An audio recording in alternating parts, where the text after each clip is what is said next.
ሰላም ለእናንተ ይሁን። እንዴት አላችሁ? ይህ ሆሊ ኔሽን የተባለው የኛ የዩቲዩብ ቻናላችን ነው።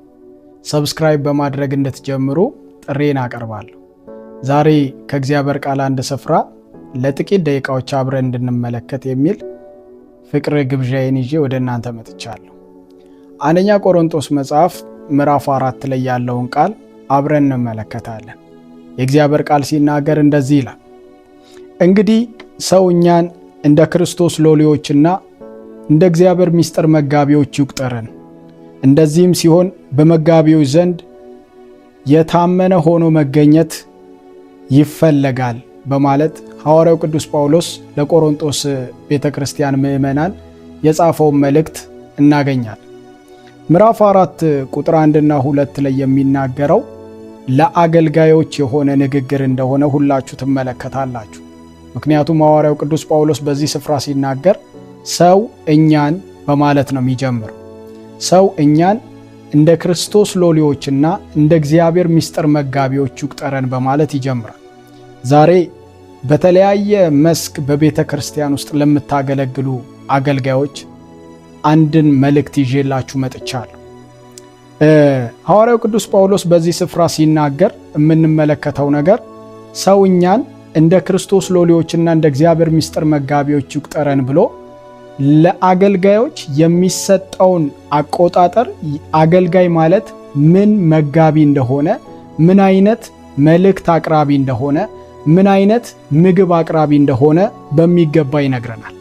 የተወደዳችሁ መጽሐፍ ቅዱሳችንን ስንመለከት እንደዚህ ነው የሚለን ሐዋርያው፣ እኛን የምትቆጥሩበት አቆጣጠር መስተካከል አለበት የሚል ሙግት ያለው ይመስላል። ምክንያት ከተባለ ምዕራፍ 3 ላይ የተከፋፈሉበትን ሁኔታ እንመለከታለን። አንደኛ ቆሮንቶስ መጽሐፍ ምዕራፍ 3 ላይ ግማሾቹ የአጵሎስ ነኝ፣ ግማሾቹ የጳውሎስ ነኝ፣ ግማሾቹ የኬፋ ነኝ የሚል ክፍፍልን እንመለከታለን እና ሐዋርያው ቅዱስ ጳውሎስ በምዕራፍ 3 ላይ ጠንካራ የሆነ ንግግር ሲናገራቸው ትመለከታላችሁ። ምክንያቱ ሲባል ጳውሎስ ቢተክል አጵሎስ ደግሞ ቢያጠጣ የሚያሳድግ እግዚአብሔር ነው በማለት ሁሉም የሚሰሩት ለአንዱ ለእግዚአብሔር ለአንድ መንግስት እንደሆነ ያመለክታል። ስለዚህ ቁጥር 1 ላይ እንደዚህ በማለት ይናገራል፣ ሰው እኛን እንደ ክርስቶስ ሎሌዎች ይቁጠረን ይላል። ሁለት ይቁጠረን ብሎ የሚናገርባቸው ነገሮች ሁለት ነገሮችን ሐዋርያው ቅዱስ ጳውሎስ በዚህ ስፍራ ይነግረናል። የመጀመሪያው እንደ ክርስቶስ ሎሌዎች ይቁጠረን የሚለው አቆጣጠር።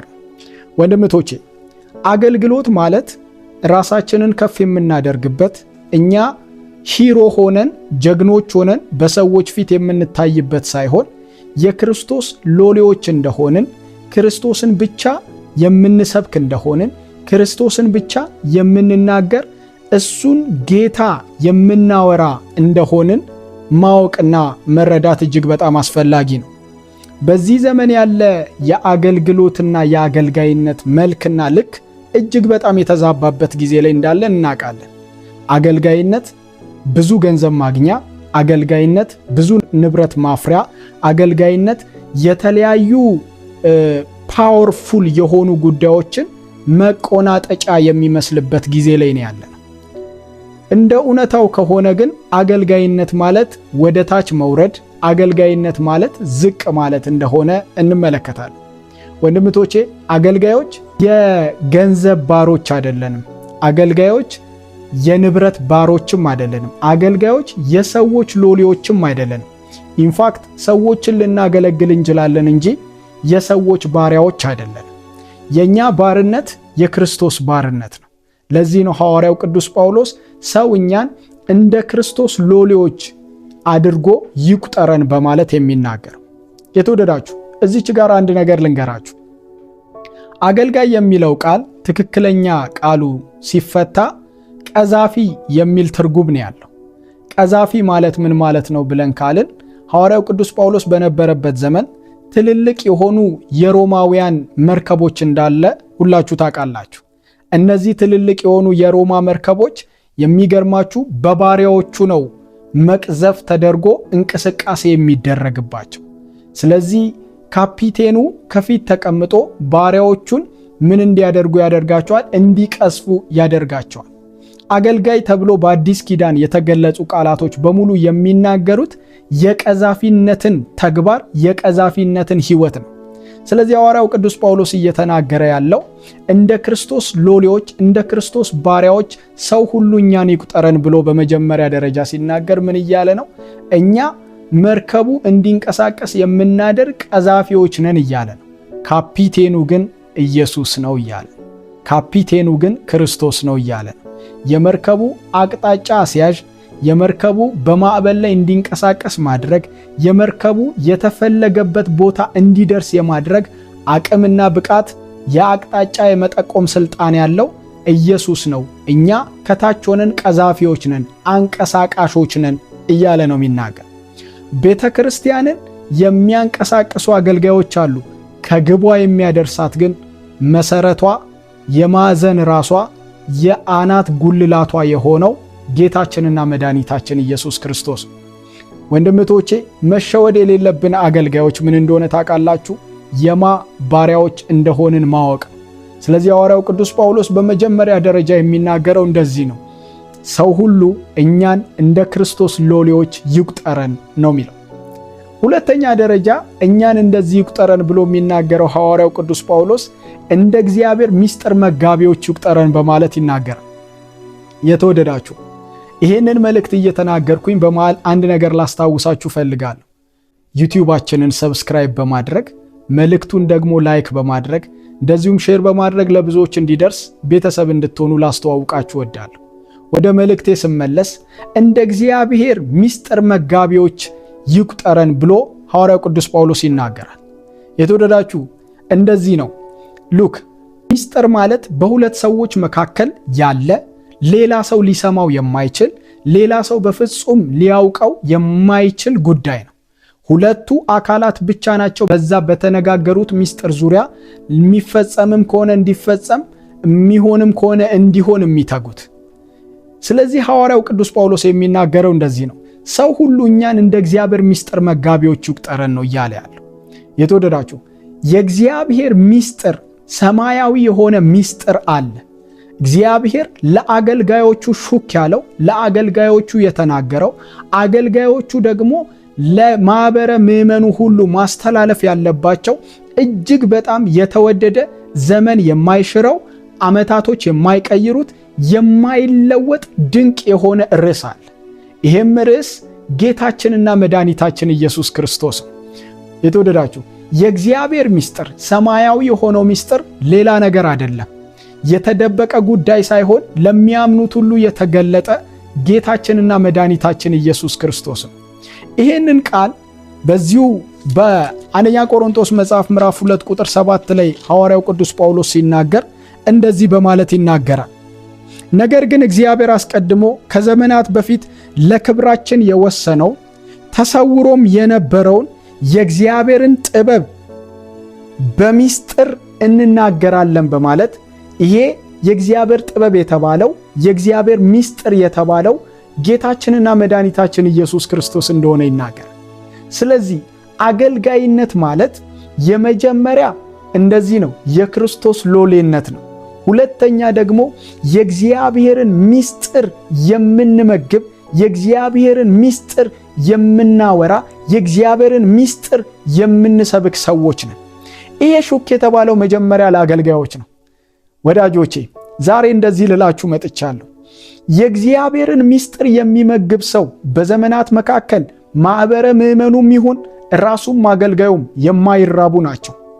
ረሃብ ምን ያህል አስቸጋሪ እንደሆነ ሁላችሁ ታውቃላችሁ።